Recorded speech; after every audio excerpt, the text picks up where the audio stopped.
Oh, that's perfect. My tongue is red for this Valentine's Day special. Look at that. My shirt's pink, my tongue's red, my screensaver is this color. It's Valentine's Day. Oh, huh. This is not recording. Well, we will try this again. What's going on, everybody? My name is Mario. This is a channel all about amusement park type stuff, but mostly coasters. Today we have a very special Valentine's Day edition of a top 10 list. It's not even going to be a top 10 list. It's going to be a top 14 list, because when love is in the air, what do? You make a list about it. This is going to be the top 14 coasters that I love. Now, this is not necessarily my top 14 coasters. This is not the coasters that I think are the best. These coasters are not even necessarily in my top 100. They are just coasters that, for whatever reason, have a special place in my heart. Love-themed rides. Rides are not themed to love. This episode is, very loosely, kinda just with the hope of getting more clicks. And why don't we just get into it? As usual, the list is on my computer, which is on the floor. There's probably a better place to put my computer other than the floor, but I'm just gonna do that pop-up thing, because why not?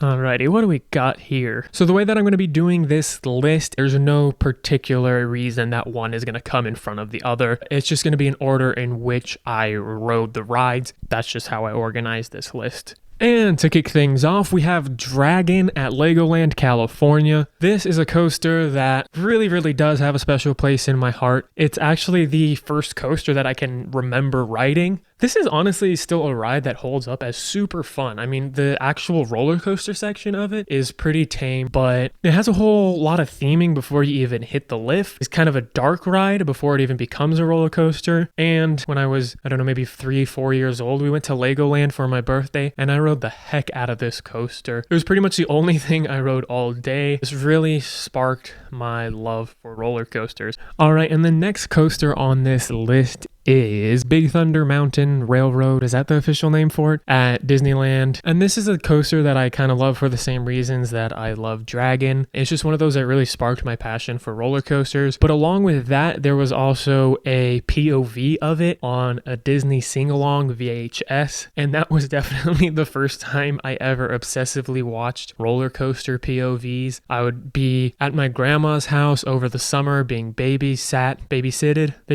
I would go to my grandma's house, sit on babies. No, but I would sit at the edge of the couch, like move the cushion as if I was riding. And it's still to this day probably one of my favorite, if not my very favorite, mine trains. I love the heck out of that thing. Thus, it is on this list. Now, next up is a coaster that I did not necessarily love from the beginning, and this is Ghost Rider at Knott's Berry Farm. The first time I rode it, I was, 7 or so years old, but it scared the crap out of me. I mean, it was so shaky, felt like I was gonna die. I didn't enjoy it at all. Fast forward, I go to Knott's Berry Farm with my girlfriend for the first time in ages, ride it after the GCI retrack, and I was blown away. And that was just in the third row. We went to the back, and it's been one of my favorite coasters ever since. Having moved away from SoCal and living in Northern California now, it's definitely one of the coasters that I miss the most because it is just such a blast. I will always wait an hour for a night ride on that thing. I do not care how many times I go on it. I love the ride so much. Okay, next up is going to be one that y'all are going to think I'm crazy for. You don't have to agree with it. That's totally fine. But this is Goliath at Six Flags Magic Mountain. Now, Goliath is one of the first really big coasters I'd ever been on. Goliath was the first coaster that I was really like, holy crap, what am I doing on this? What did I get myself into? Because you have that anticipation going up that 200 something foot lift. Also, Goliath is another one of those coasters that I first obsessed over. I used to have this book that had a bunch of pictures of roller coasters, and Goliath was one of those in there that I was like, wow, that thing looks massive and impressive. I would love to get on that someday. It still holds up as a really solid, really fun ride, and I love it.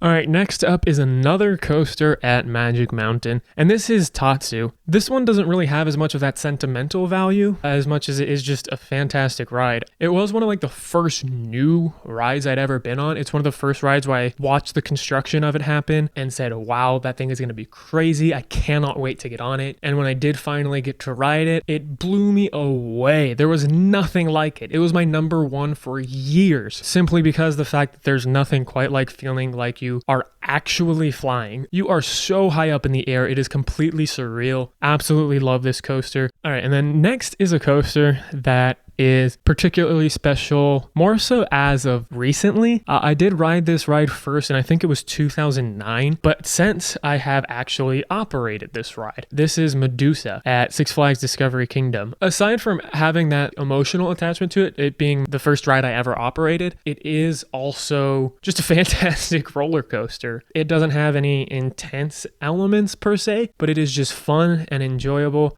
All right, and then on to another Six Flags Discovery Kingdom ride. We have the Flash Vertical Velocity. Now, the first time I went to this park, I actually did not get to ride this ride back when it was V2, but the first time I did get to ride it was my first ever trip with just myself and my girlfriend. So it was just her and I. We drove up to NorCal for the weekend. I went to Discovery Kingdom for a couple of days, and we had a blast. The park was pretty much empty for the most part, especially the Flash. It had no wait ever, so we marathoned the heck out of that thing and just had a fantastic time. So what is more fitting for a Valentine's Day episode than a coaster that you marathon with your girlfriend on your first trip together, right? Romance. What do we got next? Hang Time. Can you see it? There. Hang Time. Why Hang Time? Well, it's not the best coaster in the world. It's certainly really fun. It was my first Beyond Vertical drop. Is that why I love it so much? No. So for a little bit of background for this coaster, a couple weeks leading up to the opening of this ride, my buddy Drew from Parks Bros posted that Ace, American Coaster Enthusiasts, they were looking for people to be extras in the commercial for it. And I thought, that sounds awesome. So I'm like, sign me up. So that coaster actually got me to join Ace. I got to meet a lot of cool enthusiasts at the shoot for it. I got to be on TV from the commercial for it. I got to ride it like 14 times before it opened to the public. So that was definitely one of the coolest coaster experiences I've ever had. And oh yeah, I used to be up in the gift shop for it until they changed the posters with ones without me. Still a little butthurt, but definitely a super fun story and attachment to it for me personally.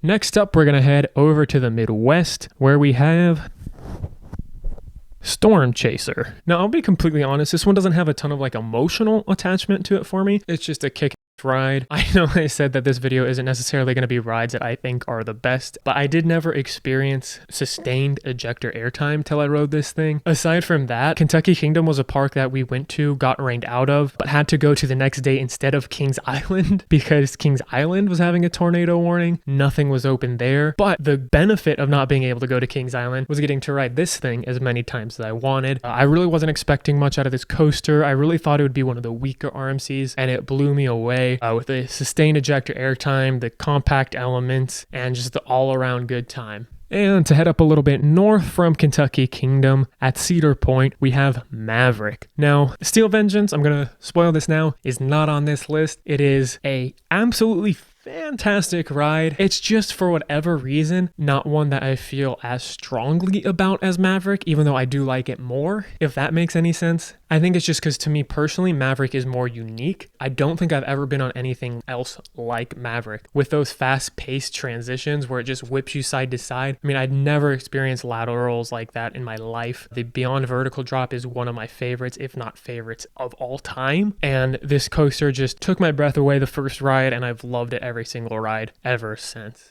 And for another Millennium, well, that gives it away. And for another Cedar Point ride, we have Millennium Force. This is one, obviously, Millennium Force list. People hate on it. People love on it again. Me personally, I had a little bit of that up and down with it. But this is a ride that the first time I went to Cedar Point, which was just a couple of years ago, I was pretty disappointed by. I mean, I really felt that it hardly had any airtime. The speed was really cool. I only got one ride where it felt like maybe a top tier ride, and that was in the second row where I could really feel the wind just like hammering me in the face and get a little bit of airtime going up the hills. But the only thing that really impressed me with it in the first place was the speed. However, on my return visit just last year, a whole different story. We rode it in the front row almost every single time, and it was worth the 15-20 minutes extra to get that front row ride. It's nothing. I don't know how to explain it because it doesn't do anything unique. It doesn't have any element in particular that blows me away, but it's just pure fun. And I just loved riding it with my buddies, having smiles on our faces. and I literally don't know what to say about it other than it was fun. In the front row, you do get really good floater, almost ejector in some spots, and I think it was just running faster last year than it was a couple years ago, at least when we visited. So it went from a coaster that I was really disappointed by to now a coaster that is one of my favorites and one of my most beloved. And not to be an obnoxious Cedar Point fanboy, but we do have one more Cedar Point coaster on this list, and this is Magnum XL 200. Magnum XL 200 is one of those rides where it's so janky that you can't help but love it. And if you don't like janky rides, well then you're not gonna love it. But I personally do. Magnum XL 200 has no business being as good as it is. It's just those, I guess, miscalculated airtime hills at the end that are shaped like triangles for whatever reason that really make this ride something special. Is it gonna be everyone's favorite? Maybe not. Is it gonna bruise your legs? Almost definitely. But are you gonna have a smile on your face? Most likely. If you like ejector airtime, you're gonna have a smile on your face. And that's all I can say about it. All right, closing in on some of the last coasters on this list, we have Scandia Screamer. And if I were to rank the coasters on this list with how much I love them and how almost passionate I feel towards them, Scandia Screamer would be near the top, if not at the very top. I don't know why. This is just another one where you have a huge smile on your face, you can have a great time with your friends, and not to mention the leg shattering ejector airtime. It's just another one where it's so janky, but so much fun. It's so unique. There really is no other ride that I can think of that is quite like it. It's really just a shame that it's gone. Hopefully another park picks it up. It has just been disassembled, not completely torn down. It is, or was recently at least, for sale. I want more than anything else in the coaster world for this ride to come back. That's how much I love this thing. I feel so passionately about it. If you've been on it, you know it delivers one of the most unique ride experiences ever, and it truly is a fantastic ride that I think a lot of people miss.